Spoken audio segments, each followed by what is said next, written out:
Hello and welcome to Wine Wednesdays with KV Estate Winery. We are, believe it or not, at week 19 of this weekly series where we answer a question every week from one of our KV fans. So if you're curious about the series, you can actually go back and check out the previous videos too. But this week's question actually comes from Carrie. I'm Freddy Arredondo, our winemaker at KV, and behind the camera is Carrie Arredondo, our marketing and events manager. So what is your question this week, Carrie? My question this week has to do with rosé. This weekend in all three of our tasting rooms in Woodinville, here in Quincy, and in our newest tasting room in Kennewick, which is in the Tri-Cities area of Washington State, we are releasing this beautiful wine, our 2020 dry rosé. And so I have a question about that, Freddie.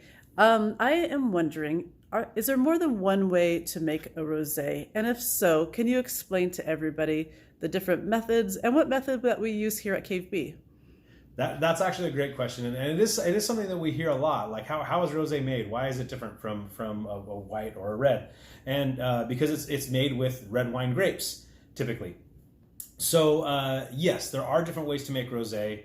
I'm going to talk about the ways that we don't make rosé first. So the other ways that there are, other than the way that we make it, is one way is to actually make it with what's called a saignée, which is where you take a little bit of juice that was from a red wine and you actually bleed off some of the juice to increase the skin to juice ratio, so you have a darker red wine, but you need to do something with that juice. So what wineries do, so that they don't have to throw the juice down the drain, is they make a rosé out of it.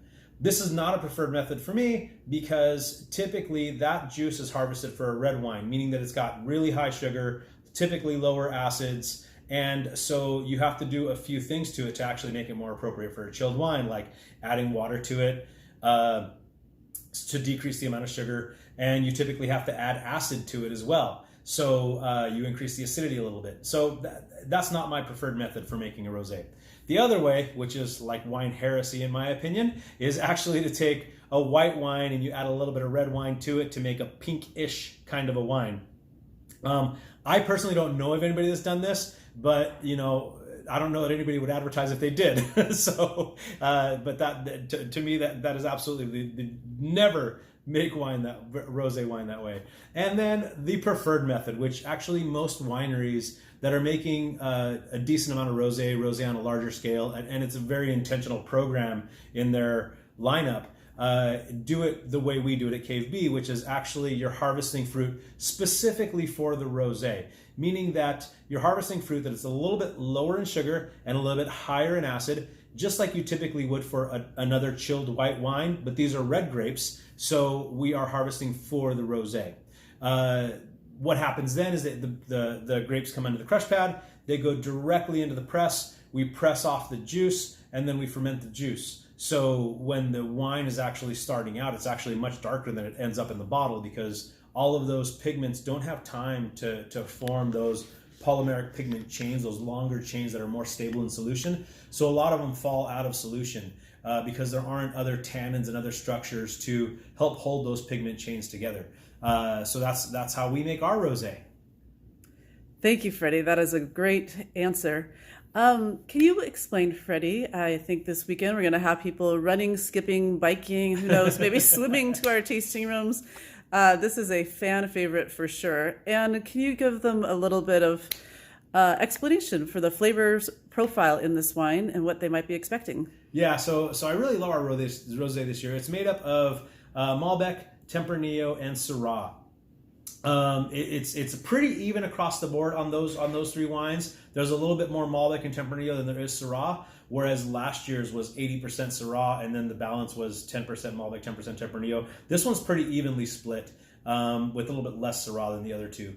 But the flavors are just wonderful. It's got some beautiful strawberry aromatics in the nose instantly, and then it jumps into a lot of melon notes, watermelon and like cantaloupe and honeydew. But it's just a really, really nice, great summer wine. And we've been out of it for a number of months now in all the tasting rooms, so it's going to be cool to release it again. Fantastic. What foods, Freddie, would pair best with this? So there are a few different foods that would pair well with it. Definitely light grilled fare, whether it's grilled vegetables, a nice light grilled chicken with a very light barbecue sauce. You don't want a hardcore heavy barbecue sauce on it, or something really smoky either. But something that's really lightly grilled. Grilled seafood is great with it too. Also, salads. If you have cut up strawberries in the salad, fantastic with this wine. You are making me hungry. All right. Thank you so much, Freddie, for answering my question this week. I love that answer, and I hope everyone else does too. And yeah, come see us in the tasting rooms, you guys. We have this beautiful wine right here for you. Thank you all. See you next week and maybe this weekend.